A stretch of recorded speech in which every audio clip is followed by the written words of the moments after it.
Hello दोस्तों, नमस्कार। कैसे हैं आप लोग? आई होप आप लोग अच्छे होंगे और अच्छे से तैयारी कर रहे होंगे बोर्ड एग्ज़ाम का। तो आज हम लोग फिजिक्स का यानी भौतिकी विज्ञान का पहला चैप्टर पढ़ने जा रहे हैं, जिसका नाम है प्रकाश का प्रवर्तन तथा अपवर्तन। इसको हम लोग अच्छे से समझेंगे दोस्तों। पहले चैप्टर को पढ़ेंगे, उसके बाद जो भी इसका क्वेश्चन है उसको हम लोग सॉल्व करेंगे। ठीक है दोस्तों? तो देखिए, आपका पहला चैप्टर का नाम है प्रकाश का प्रवर्तन तथा अपवर्तन। और हम लोग इस चैनल पे आपका कंप्लीट मतलब कि वीडियो मिलेगा दोस्तों, पूरा फिजिक्स का, पूरा केमिस्ट्री का और पूरा बायोलॉजी का। तो वीडियो पाने के लिए चैनल को सब्सक्राइब कर लीजिएगा दोस्तों और सपोर्ट करिएगा। तो देखिए, ये पहला आपका यहाँ पे प्रश्न है। तो पहले हम लोग चैप्टर को पढ़ते हैं, उसके बाद प्रश्न को सोल्व करेंगे। ठीक है दोस्तों? तो देखिए, हमने यहाँ पे नोट्स बना के रखा है दोस्तों आप लोगों के लिए। इसका आपको PDF भी मिल जाएगा दोस्तों। तो पहले हम लोग पहले चैप्टर को पढ़ लेते हैं, उसके बाद आगे की बात करें। ठीक है? तो देखिए, पहले तो हम लोग समझते हैं कि प्रकाश क्या होता है। ठीक है दोस्तों?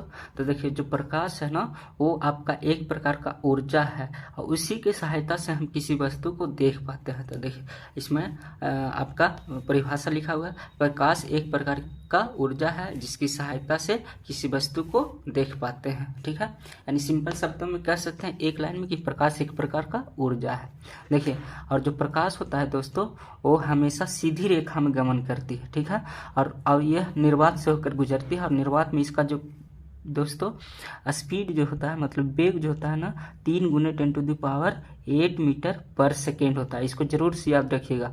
ये आपका ऑब्जेक्टिव में भी पूछ देता है कि प्रकाश क्या है, तो प्रकाश ऊर्जा है और एक ऐसी तो सीधी रेखा में गमन करते हैं। इसका निर्वात में चाल कितना होता है?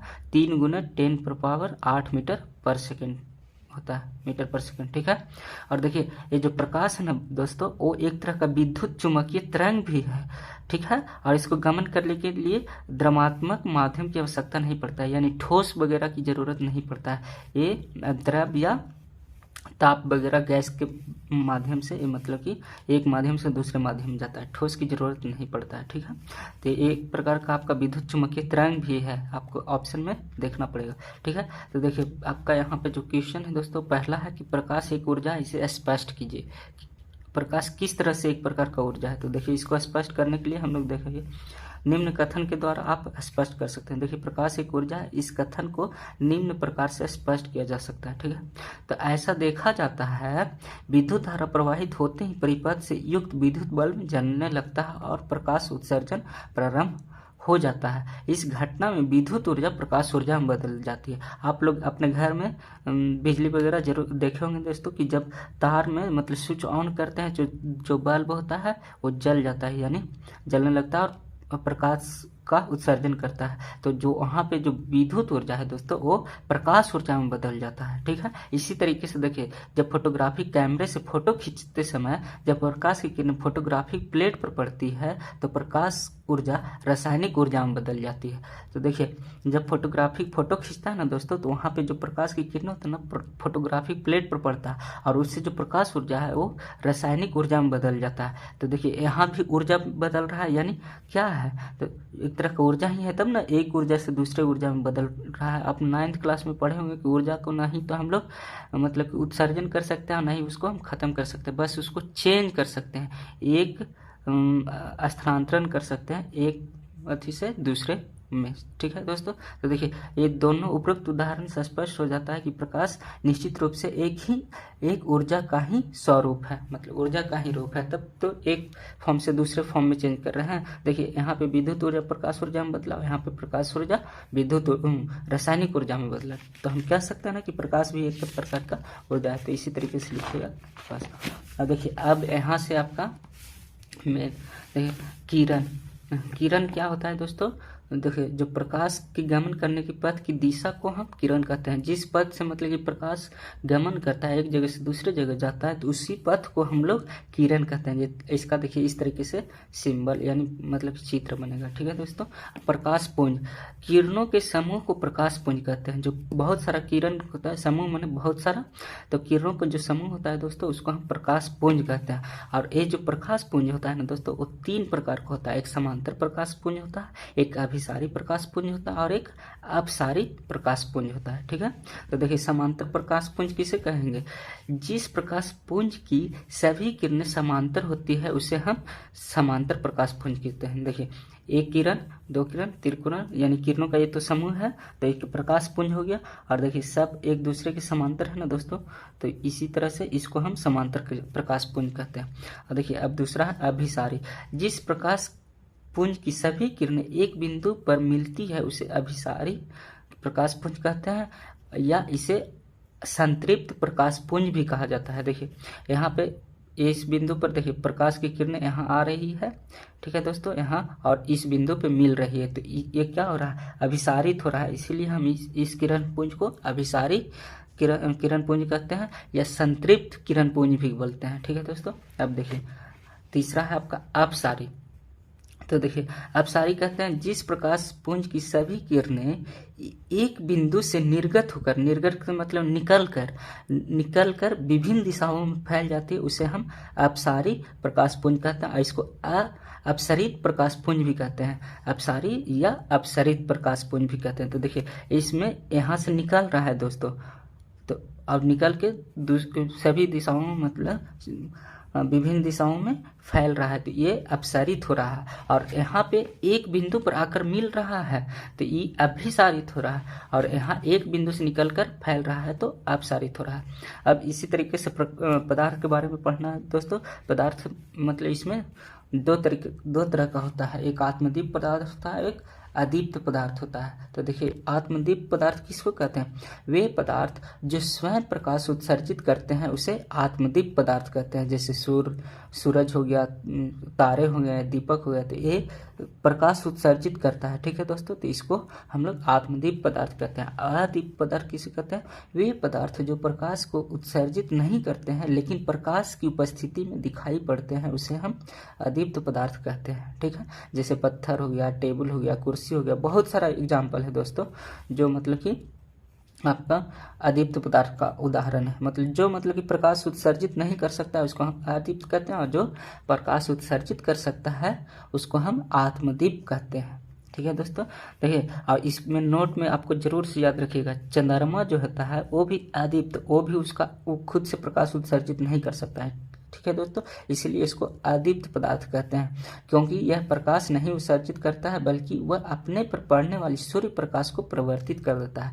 उसको बस सूरज की प्रकाश जो पड़ता है ना दोस्तों उसी को प्रवर्तित कर देता है। इसी वजह से हमको लगता है कि चंद्रमा भी चमकता है, लेकिन वो उसका अपना प्रकाश नहीं होता है। ठीक है दोस्तों, तो चंद्रमा कैसा है? आत्मदीप्त पदार्थ है। ठीक है, अब देखिए अब हमको पढ़ना है प्रकाशीय माध्यम के बारे में पढ़ना है दोस्तों, कि प्रकाश किस तरह से मतलब कि किस तरह से एक जगह से दूसरे जगह पे जाता है। ठीक है, तो देखिए प्रकाशीय माध्यम वह क्षेत्र जिससे होकर प्रकाश वस्तु से निकलकर आँख तक पहुंचती है वो प्रकाशीय माध्यम कहलाता है। ठीक है दोस्तों, जो देखिए ऐसे क्षेत्र को बोलेंगे प्रकाश माध्यम, मतलब कि वस्तु से निकलता है, जैसे आत्मदीप पदार्थ से यानी आत्मदीप वस्तु से निकलता है और हमारी आँख तक पहुंचता है, तो उस क्षेत्र को प्रकाशीय माध्यम कहते हैं। देखिए इसका एग्जाम्पल है हवा, पानी, कांच और ताप इत्यादि, इसी तरीके से। ठीक है, अब इसके प्रकृति के अनुसार से माध्यम को दो प्रकार में मतलब कि बांटा गया है, यानी दो प्रकार का होता है, एक समांगी होता है और एक विषमांगी होता है। तो देखिए समांगी किसको कहेंगे? तो समांगी माध्यम के प्रत्येक भाग के गुण एवं बनावट समान होते हैं, जैसे जल, कांच आदि। इसमें जो इसका जो समांगी माध्यम का जो बनावट होता है ना दोस्तों, और जो गुण होता है वो समान होता है सभी जगह पे। ठीक है, वो मतलब बदलता नहीं है, तो इसलिए इसका एग्जाम्पल आपका जल है और कांच है, और भी बहुत सारे हैं। तो और देखिए विषमांगी माध्यम दोस्तों, जिसका प्रत्येक भाग का जो गुण और बनावट होता है ना वो असमान होता है। जैसे विभिन्न देखिए हवा जो होता है कभी गर्म कभी ठंडा चलता है, गर्म, और देखिए हवा भी समांगी माध्यम हो सकता है, लेकिन जो कभी गर्म कभी ठंडा चलता है वो विषमांगी में आ जाएगा। ठीक है दोस्तों, दोनों का जो मिश्रण होता है ना वो विषमांगी माध्यम हो जाएगा। और कैल्साइट है वो भी आपका विषमांगी। इसी तरीके से पदार्थ, देखिए पदार्थ इसमें भी 3 कैटेगरी में बांटा गया है। ठीक है दोस्तों। पहला है पारदर्शी पदार्थ। देखिए पारदर्शी पदार्थ किसे कहते हैं?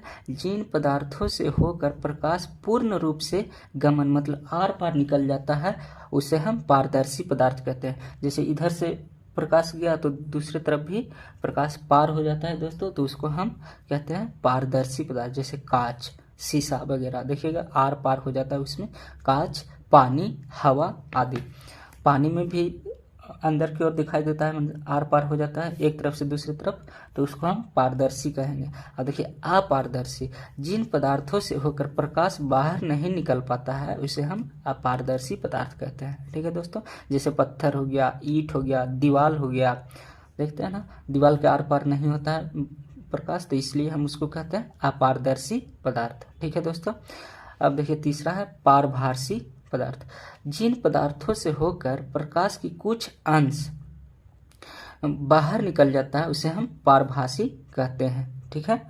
जैसे देखिए तेल लगा हुआ कागज, घिसा हुआ कांच, देखते होंगे तेल लगा हुआ कागज में धुंधला दिखाई पड़ता है, मतलब एक तरफ से दूसरी तरफ प्रकाश पार होता है लेकिन कम मात्रा में पास होता है। ठीक है दोस्तों, इसी वजह से धुंधला दिखाई पड़ता है। ठीक है। और घिसा हुआ कांच भी आपका एग्जाम्पल है, तो इसका एग्जाम्पल जरूर से याद रखिएगा दोस्तों। तेल लगा हुआ कागज, घिसा हुआ कांच है जो पारभासी है, इसमें कुछ अंश होता है जो बाहर निकलता है और कुछ नहीं होता है, उसको हम पारभासी बोलते हैं। अपारदर्शी में तो कुछ भी नहीं पार होता है दोस्तों, आर पार नहीं होता है, यानी एक तरफ से दूसरी तरफ दिखाई नहीं पड़ता है, जैसे पत्थर, ईंट, दीवार।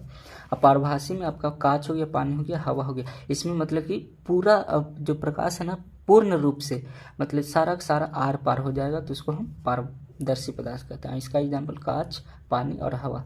ठीक है दोस्तों, आज के लिए इतना ही, और अगले वीडियो में और भी मतलब आगे की जो भी थ्योरी है, जो भी आपका है उसको हम पढ़ेंगे दोस्तों। नोट्स हमने तैयार कर दिया, ये आपको PDF मिल जाएगा दोस्तों जब हम लोग चैप्टर कंप्लीट कर लेंगे। तो वीडियो देखने के लिए थैंक यू दोस्तों, और वीडियो पसंद आए तो लाइक कीजिएगा और शेयर कीजिएगा। ठीक है दोस्तों, कमेंट करके बताइएगा कैसा लगा आपको वीडियो। तो थैंक यू दोस्तों।